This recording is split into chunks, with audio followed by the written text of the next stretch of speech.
Muy buenos días, amigos. Francisco Antonio Méndez y el programa Economía y Mercado les saludan este jueves 20 de agosto del 2026, con 26 grados Celsius, aquí en La Julia, Distrito Nacional. Bien, señores, ¿qué tenemos para el día de hoy? Bueno, hay informaciones.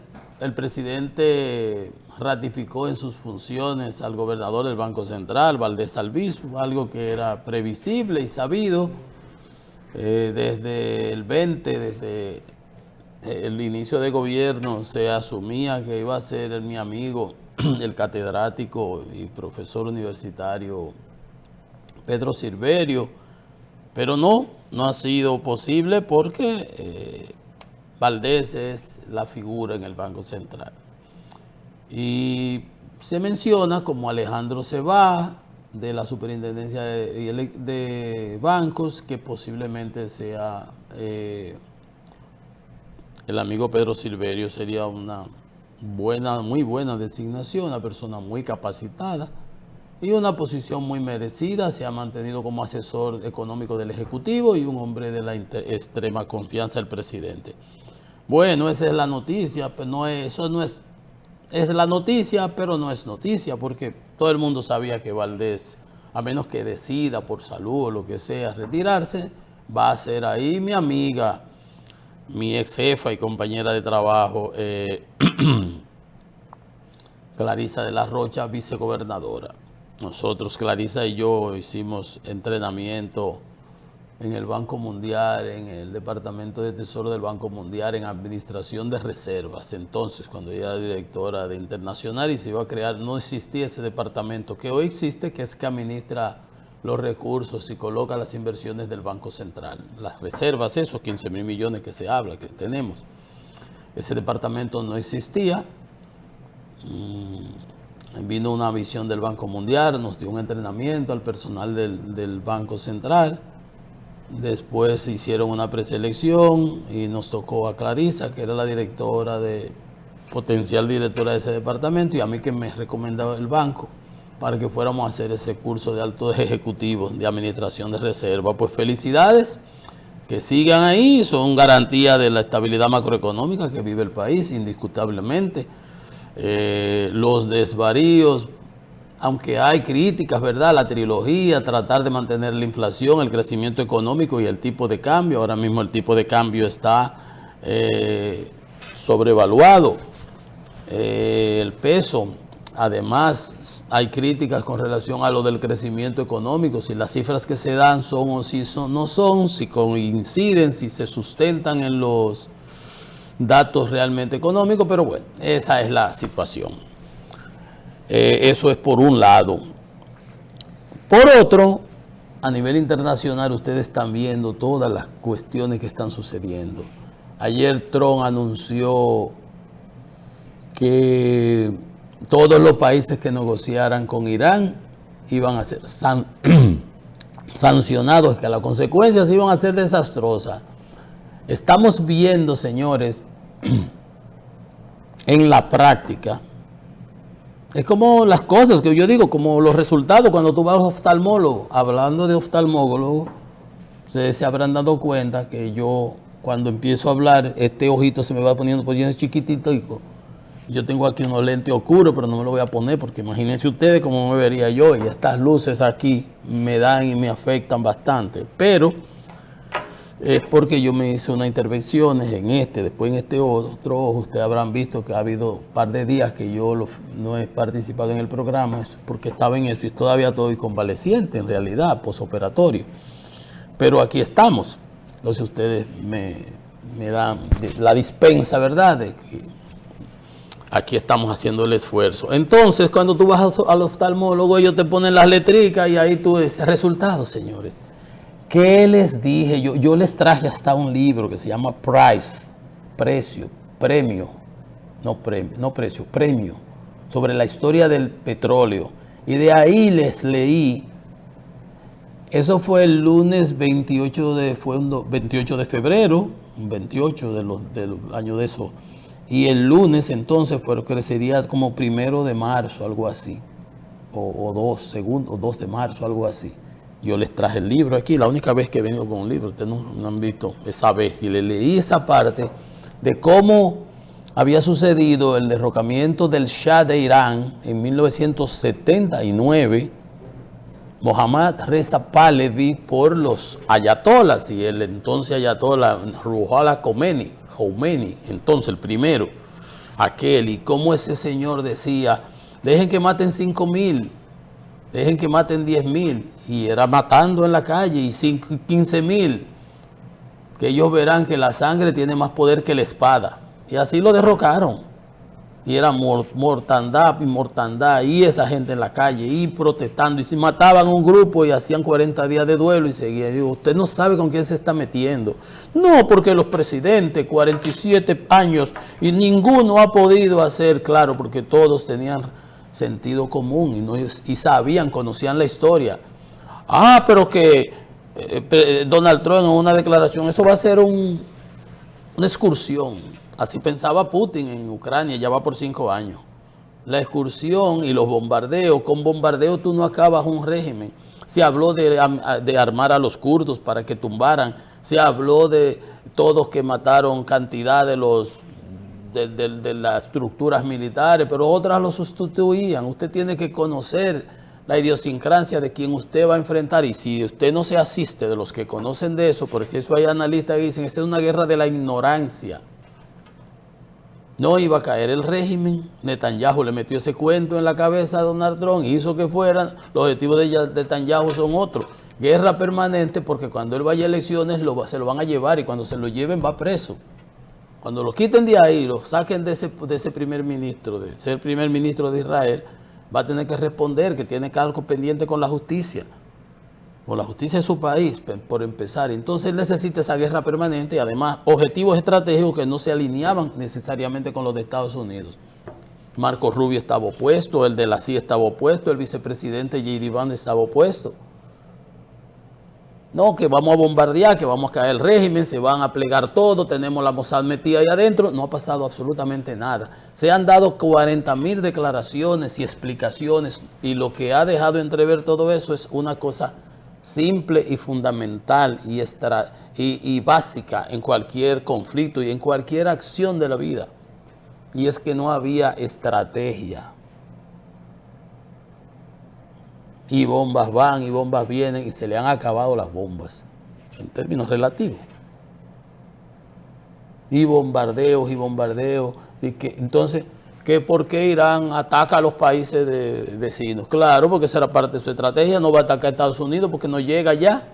La tirapiedra de ellos no llega ya, se queda en el camino. Entonces, ¿a quién va a atacar? Las bases, las 16 bases que tiene, y le amenazó, y vamos a extender conflicto al Mar Rojo y al Mediterráneo, que queda por ahí mismo cruzando el canal de Suez. Y explotaron 2 barcos ahí en Egipto, ahí en el Mediterráneo.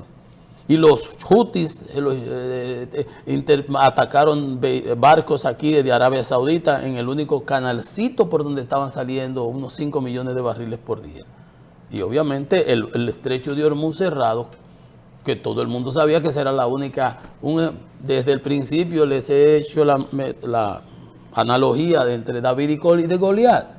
Goliat en este caso de Estados Unidos, el poderoso, y David, pero era una guerra asimétrica. Desde el principio se sabía que el único mecanismo de presión que tenía Irán era cerrar el estrecho de Hormuz, minar el estrecho de Hormuz, y con sus misiles y con sus drones que le habían destruido embute. La inteligencia dijo que tenían hasta un 75-70% en sus subterráneos. No hay manera de llegar por ahí, debajo de una montaña, a un subterráneo de eso, donde ellos tienen acumulando años municiones y armamentos. No había estrategia. Y una guerra que empezó con baja popularidad en Estados Unidos, nadie la quería. Ahora los números son horrorosos. Y Trump se ha visto en la circunstancia, volvió a bombardear. Ahora dijeron, no bombardeen, no nos quedan más municiones prácticamente de esas, ni interceptores. Ahora viene a aplicar medidas económicas. Cuando estaban negociando en Ginebra, el 27 de febrero, el 28 empezaron los bombardeos, hasta el 27 de febrero, un jueves, o el 26, El Qatar, el mediador que estaba de Qatar o de Omán, había dicho que los iraníes habían obtemperado y han llegado a acuerdos, pero no, le metieron el bombardeo. Ahora de atrás para adelante, ahora se le van a poner sanciones económicas. Irán tiene 47 años con sanciones económicas. Ahora se van a hacer sanciones económicas secundarias, que es lo que porque no se lo ha aplicado a Putin con Rusia. No, ahí no. Pero como quiera, el punto es este. Ahora vamos a volver por donde se debió empezar. Y ayer anuncia Trump que va ahora a ponerle sanciones y el petróleo, por supuesto, se dispara. Cerró en 82 ayer, ahorita le doy detalles, en 82, 85,83, 84 por ahí, y ahora mismo debe estar en $87 el barril. 87, a ver, en tiempo real, viendo el programa, sí, 86,55 ahora mismo, en tiempo real, en la Bolsa Mercantil de Nueva York. Porque no ha habido estrategia. Y es una locura. Y que tiene el estrecho de Hormuz controlado, que están pasando los barcos, pero si pasaban 130 y ahora pasan 14, pasan 8, pasan 5, ¿cuál es el control que hay? No hay ninguno. Que nadie puede negociar. Irak le dice a Irán que quiere un trato especial para que dejen pasar sus exportaciones por ahí. Y no que eres tú, Estados Unidos, que tiene el control. Entonces Irak va y se sienta a negociar con los iraníes. Omán se sienta a negociar con los iraníes y Trump la amenaza que la va a bombardear. También, o sea, va a tener que bombardear a todo el mundo. Lo único que las bombas se le han acabado. Y amenazas van y amenazas vienen, entonces ha tenido que echar para atrás. Y en todo es así. Ahora, como que las decisiones se toman a lo que agarre mi bon, a lo loco. Amenaza que le va a poner 50% de arancel a Canadá. Ayer se anuncia que llegaron a un acuerdo para la renegociación del alcance, del acuerdo de libre comercio. Que no va a los ejercicios militares con Corea y que tiene relaciones con Kim Jong-un, que le mandó una comunicación que está esperando. Él dice ahora desde Corea que ellos no tienen conocimiento de nada de eso. Todas las cosas son así, que todo el mundo está rogándole de rodillas y la gente dice, ¿quién ha dicho? Yo no he querido para allá. Que Irán está solicitando, y Irán lo que dice, le vamos a pagar $30,000 al que mate a un soldado americano. Sí. Todas esas cosas impactan en los mercados y miren ustedes cómo, ahora mismo, como les digo, anda en $87 prácticamente el barril de petróleo, que había bajado sustancialmente. Y así sucesivamente siguen las cosas. Entonces dice Trump que tiene el control del estrecho de Hormuz, que se lo va a anexar, y la gente lo que hace es que se explote la risa, dice, ¿cuántas locuras más es que habrá? Y en las encuestas, y el 4 de noviembre, ¿estamos a cuántos días?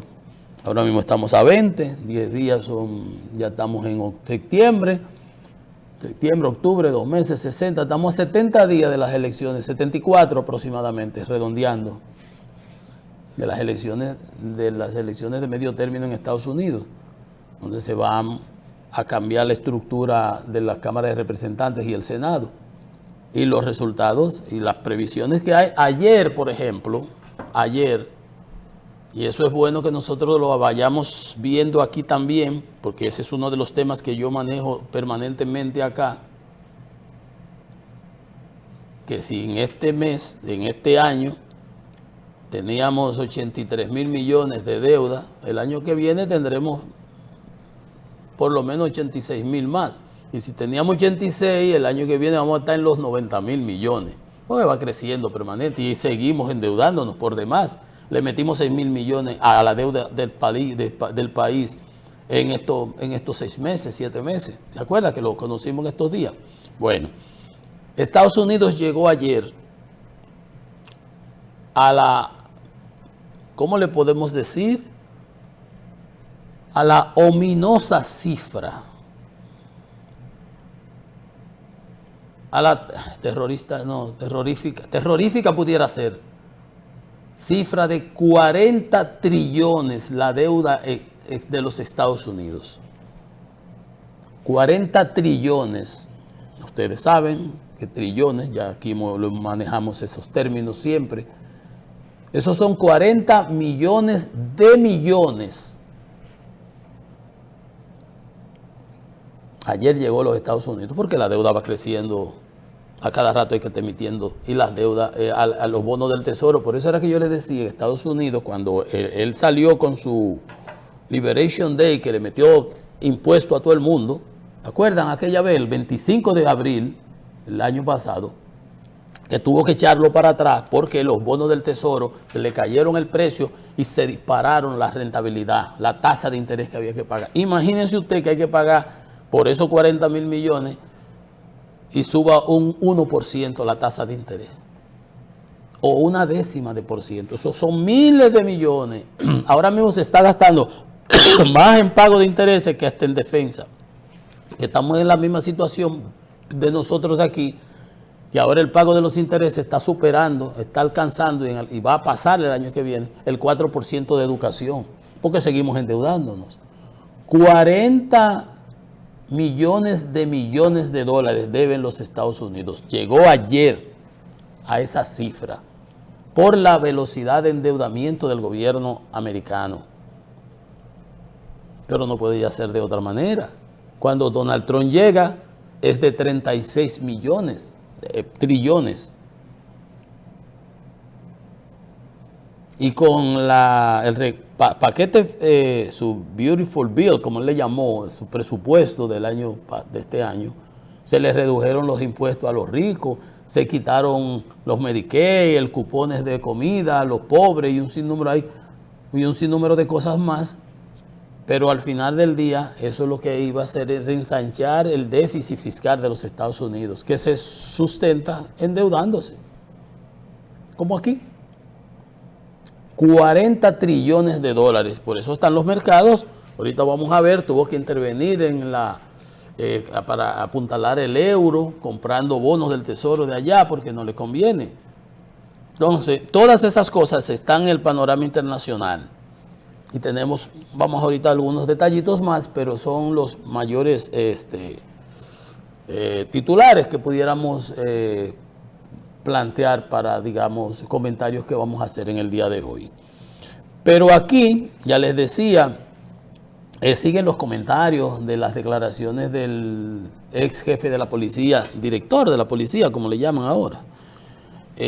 Unos lo cogen por un lado, otros lo cogen por como le parezca. Ustedes saben que todo el mundo aquí tiene sus opiniones y eso es correcto, vivimos en democracia. Pero lo que está a la vista no necesita espejuelo. Usted puede tratar de decir que el señor tenía mal carácter, que el señor no se comportaba, no tenía inteligencia emocional, que daba boche, que lo que usted quiera, pero lo que él dejó en claro es que él enfrentó actitudes inconductas a lo interno de la Policía Nacional, que él llamaba de las cosas incorrectas. Ustedes saben, la funda de cuarto que le llevan, de las otras, de las direcciones regionales, de los que recorden los tipos en las delincuencias que hacen los policías por allá y por aquí, ya institucionalizadas, los enfrentó y por eso le bloquearon el trabajo. Entonces, en lugar de haberlo apoyado el presidente, dice, no, tú no has cumplido, le quitó la alfombra de los pies. Eso es simple. Y él lo dijo. Que ahora dice que él, no, a la policía no, a los que les correspondía eso, a los que eso saben y todo el mundo sabe. Aquí salió un coronel y salió un general y usted lo ve en un BMW y una casa en la montaña y una villa en la Romana. Entonces aquí no nos le llamamos la carta entre gitanos. Él habló, un policía por fin habló. Lo había dicho Roberto Santana, nada más eran 8 millones semanales lo que se mueven ahí en La Victoria, que ya, gracias, que se incendió, que ya no es La Victoria. No se recuerdan aquí que tenían hasta yo le llamaba un Altiz, Tricón, Viva FM y todas las cosas ahí con un cable, fibra óptica que iba a guerra. Para ellos hacer la fullería que hacen de La Victoria y usar teléfono y tener todo el control ahí. Ahí hay hasta licor. Hoy no lo vimos. Un licor adentro de la cárcel. y la droga que se mueve ahí a lo interno y todo lo que se mueve. Esto lo dijo Roberto Santana, el director de prisiones, que eran 8 millones que se movían. 8 millones semanales. Y había que pagarle, ¿verdad? Y de ahí sacaban para arriba. Entonces él habló. El que quiera cogerlo, lo coge como les parezca. Obviamente. Pero lo que está a la vista no necesita espejuelo. Bien. Entonces ese tema seguido. El presidente ha pausado los decretos. Hubo como 40, pero yo le decía ayer, un grupo de nombramientos irrelevantes que fundamentalmente, básicamente, les interesa a los que son agraciados y a los que son perjudicados y sus cortes, vamos allá, sus allegados, sus colaboradores, sus familiares, sus conocidos, básicamente. Pero que eso es un núcleo reducido, pero básica para la sociedad en su conjunto. Si el presidente intentaba que con eso iba a relanzar su gobierno, en mi opinión, yo no he visto ahí unos cambios que digamos que tengan ese peso específico, vamos a decir. Bueno, pero está bien el esfuerzo, el interno de cambiar las caras y ver cómo les resulta. Faltan 2 años de gestión, ya vamos en el 7º año. Y el esfuerzo es válido, es válido. Lo que muchos se han quedado es pensando que iban a ser más profundos, que esto iba a ser menos rotaciones, uno de allí, uno de aquí, uno para acá, y unos cambios más profundos que realmente pudieran relanzar la administración en su etapa final. Pero bueno, el presidente es que sabe y ese es como dicen, el caballo se amarra donde diga el dueño. Él es que está manejando la cosa pública y él sabrá. Y tiene informaciones, sabe sus números en realidad. Y la valoración que tiene la población de su gobierno y de su funcionariado. Lo pone de allí, lo quita para acá, entonces él sabrá por qué lo hace. Bien, señores, entonces, miren, hay unas informaciones interesantes del presidente del CONEP, Celso Juan Marrancini. Dice, cuestiona reportes de gastos en campaña política. Dice, las cifras no cuadran. Una verdad, igual que lo que dijo el jefe de la policía. Eso es otra cosa que las conocemos. Y aún se va Miguel Gutiérrez, el diputado más votado, el que financió las campañas de todos en Santiago, del PRM, lo agarran en Miami, lo someten, lo juzgan, lo dura un año ahí queriéndose hacer loco, no se la compran los americanos, tiene que negociar. Ahí dice que va a ir a un juicio como a declarar en contra de uno que se llama el Chino Domínguez y del otro, el que se fue, que era asesor de zonas francas, el señor, ese que estaba, ¿cómo se llama el otro? Que era aquí del ayuntamiento del distrito, Juan Sánchez Ramírez, creo que se llamaba así, que como si fuera uno de los próceres. Y aquel, el que era de las Águilas Ibaeñas, el asesor que ya se fue, lo dejaron ir, duró como 3 meses o 4 arreglando sus cosas aquí, escondiendo sus asuntos y todo, y después se fue allí a entregar a Miami. Bueno, ¿de qué va? Pero aquí sabemos, y él lo dijo, y aquí sabemos cómo es. Y eso que dice Celso Juan, en las campañas los gastos no cuadran las cifras. Y pide que se dote de mayores controles, de mecanismos legales a la Junta Central Electoral, que la tienen ahora contra la pared con el asunto de las encuestas. Independientemente si tenía o no tenía razón la Junta prohibiendo la publicación de encuestas antes de que iniciara el proceso electoral, el problema es si la Junta tiene o no la potestad para tomar las decisiones relevantes durante el proceso, lo cual eso es lo que uno ha entendido. Pero con esa actitud de esta gente, igual que si ellos salen a decir que el que ganó el día de las elecciones fue A, sin que la Junta lo anuncie, como se intentó hacer en una ocasión, y la Junta fue y cerró esa emisora. Entonces, ese es un tema. Aquí Celso Juan está pidiendo que se dé mayores controles. Y advirtió que el proselitismo político a destiempo tiene entre sus principales consecuencias el desenfoque de funcionarios públicos, que es lo que hemos estado viendo. Pero ¿quién provocó ese activismo político a destiempo. El presidente Abinader, cuando ganó, acabando de ganar, convocó una reunión en Palacio a todos los aspirantes presidenciales y les dijo, y qué sé yo qué, y ahí había prácticamente todo. Creo que no estuvo Guido en aquella ocasión. Creo que estaba, la mayoría estuvieron. Entonces, él lo que hizo fue que le dio un pistoletazo de salida, casi acabando, empezando su gobierno. Esta nueva gestión, este nuevo periodo. Y esa es la verdad, tiene consecuencias el desenfoque de los funcionarios públicos, sí, porque se ocupan más de hacer politiquería, apoyar al que ellos entienden que es con el que tienen que ponerse debajo, ¿no? Ponerse donde Dios lo vea, el Señor lo vea. Dice, si pasamos 4 años en proselitismo, entonces es una competencia permanente. Y eso fue lo que pasó. Y salió el partido oficialista, allá andan todos. Y con relación a lo otro que decía, que aquí hay gente que declara que su campaña costó 20 millones de pesos. Pero uno se marea al ver las vallas y los letreros que tienen y dice que los números no cuadran. Eso no cuesta 20 millones y se gastaron, eso cuesta por lo menos 100. Las cifras no cuadran ni de cerca. Y también advirtió sobre el riesgo del dinero sucio. ¿De qué estaba yo hablando ahora mismo? Pues de eso mismo. De cantidad de recursos. Ustedes vieron el caso Senasa, ese dinero, mucho de ese dinero se usó para asuntos también de proselitismo. Planteó que el país debería concentrarse en reducir la duración efectiva de las campañas. Mientras menos duren, menos recursos se requieren. Mientras más recursos se requieren, más tentados están los candidatos a tener que apelar a por tentados que andan por ahí, que usted sabe a qué se dedican.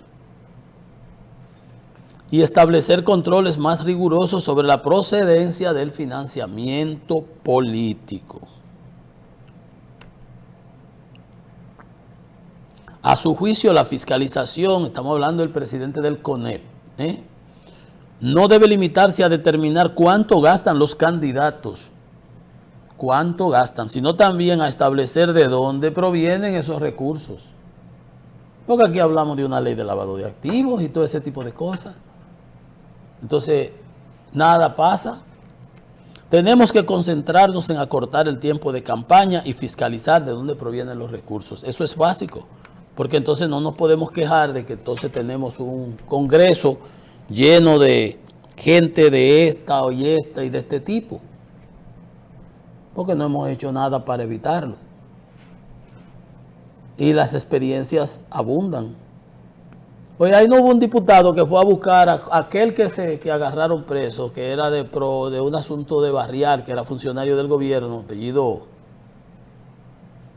Maldonado era, que la DNCD, la DEA lo tenían interceptado allá en Punta Cana, por allá, por Bávaro, y fue un diputado, creo que se llamaba Pirrindín, creo que era, de Pedernales, de que a buscarlo, como que lo era un Uber, de que a traerlo. Lo traía por la carretera Mella, porque el tipo fue, búscame, dejaron su vehículo, como que era un diputado, no lo iban a detener. Y el otro era un funcionario del gobierno, ¿se acuerdan? Y salió el otro dando, usted no ha vuelto a haber oído nada de eso, pero así son las cosas. Entonces tenemos diputados y legisladores que no pueden explicar la procedencia de sus recursos. Y esas son cosas que tienen que, porque nos erosionan como sociedad. Entonces, ¿cuál es la calidad de los representantes políticos que vamos a tener en las instituciones, en las sindicaturas, en las regidurías? Ese que era regidor del distrito, Juan Sánchez Ramírez, que era encargado de parques del Ayuntamiento del Distrito Nacional. Entonces, tiene razón el CONE y lo está advirtiendo desde ahora, a tiempo. Ayer, antier, en estos días, ante las discusiones de ADP y el Ministerio de Educación, de que si eran 9.000 aulas, decía el Ministerio de Educación, las que faltaban, 9.000 alumnos, o eran 474.000 los que se iban a quedar fuera de las aulas. Yo les dije, ese es un tema que me parece además que ADP no se iba a inventar esas proporcionalidades, esas estadísticas, esos números. Y mira ahí cómo salió ayer la escuela aquí en el Capotillo, que está ahí, que se está hundiendo, que se está desbaratando, que no se puede utilizar. Se me olvidó el nombre, pero lo comentamos aquí ayer, antier. Yo dije, vamos a dejar ese tema porque el tiempo se encarga y ya mi experiencia con todos los años escolares y los inicios escolares es que antes de empezar, para el ministerio todo está bien y luego, cuando empieza el año, empiezan a salir todos los macos, como decimos aquí. Yo dije, vamos a esperar el 17 de septiembre, eso fue el 17 de agosto, ahora en estos días, que empezó la discusión, y entonces el 17 de septiembre vamos a hacer un recuento y vamos a ver qué tal, quién tiene la razón. ¿Verdad? Pero ayer sale esta información, estudiantes carecen de centro para el nuevo año escolar en Santiago. Por eso es que yo lo dejo para más adelante, mírenlo aquí. 780 estudiantes que no van a poder, no tienen centro porque lo suspendió, no servía el lugar donde estaban. El Centro Educativo Rafaela Jiminián de la Cruz en Cienfuegos, Santiago. No tienen esos 780 estudiantes un espacio en donde estudiar. El año pasado tuvieron que distribuirlos en sitios. Imagínate tú que yo vivo en el Capotillo y me mandan que yo tengo que ir a estudiar donde me toca en Los Frailes o en el 30 de mayo. Imagínense usted, los padres cómo se harán. El centro educativo fue desalojado hace más de un año por el Ministerio de Educación por los problemas de infraestructura. Desalojado, se iba a caer encima. Y todavía esperaban que ya iban a estar, todavía nada. ¿Usted ve? El tiempo le da la razón al que la tiene. Por lo visto, ni siquiera en diciembre estaríamos dentro de las aulas. No solamente que no van a empezar, ¿no? Pues no hay dónde, ni está arreglado, ni está terminado.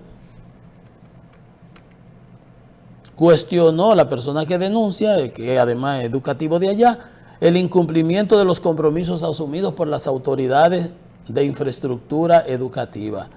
El año escolar pasado, las autoridades lograron habilitar espacios prestados en otros centros. Oiga cómo estamos. Entonces, ahí salió la señorita esa, Cheque, diciendo que no era así, que nada más eran un poquito, 9,000, que es excesivo por demás, pero que no eran el 500,000 que denuncia ADP aproximadamente. Pero yo le decía, vamos a esperar y luego iremos descubriendo quién tiene la razón. Ya vamos más o menos viendo, ahí vimos lo del Capotillo, esa escuela, aquí estamos viendo otra de Cienfuegos.